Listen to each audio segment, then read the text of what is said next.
Hey y'all, it's your unfriendly three here to conjure one with my mind on your life. And today we're gonna talk about this little thing in hoodoo that we like to call returning to your roots. So let's get into it. The popular belief, a lot of y'all are going through a massive spiritual awakening right now. And that spiritual awakening calls for a lot of your DNA to be reactivated, as a lot of your past lives and your ancestors already reside within your DNA. And one thing that I was taught during this historical movement of a lot of our people that migrated from the south to the north during the Great Migration, the Industrial Migration, is that a lot of our traditions and practices also began to evolve as we started moving forward. So a lot of our spiritual practices and traditions were no longer practiced or utilized the exact same way once we were migrated up north. We were taught to get in where you fit in versus holding a lot of those traditions and religions sacred. So when a young child was seen having or displaying gifts and abilities, that was called the beginning of their awakening. Or as a lot of these new age folk like to call it, day initiation. And again, this is not the initiation of joining the community or joining the tribe or the family. This is just the initiation of spirit choosing this vessel to become awakened to a different level of spirituality.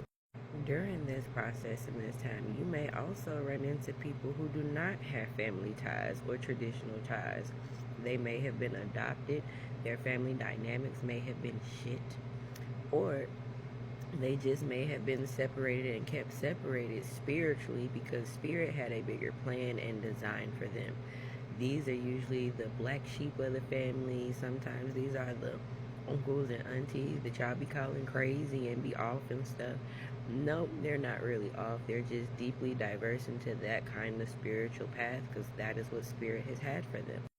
Some people may not have had moms and dads, aunties and uncles, grandmas, great-grandmas, granddaddies, and great-grandfathers to actually help guide them through a lot of these spiritual elevations of growth. So therefore, spirit has now taken over. And this is what we call in our tradition returning back to your roots.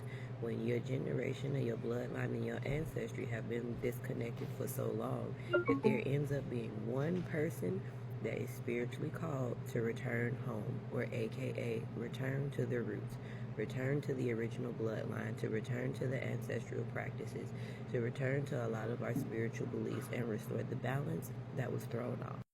But again, in the hoodoo community, this is where everybody want to throw in their 2 cents and get to arguing, causing a religious divide that technically shouldn't even be there when somebody is embarking on their own personal spiritual journey to returning to their roots.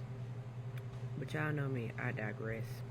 And once said person begins their spiritual journey to return home to the roots, that is where usually the hoodoo initiation of them finding their tribe and their family begin. So that is the backstory behind returning to your roots. I do have a video on my YouTube about spiritual initiation versus traditional initiation. Feel free to hit it up. Y'all know my motto, not my stay everybody, but now we gonna stay the fuck over here. Holla.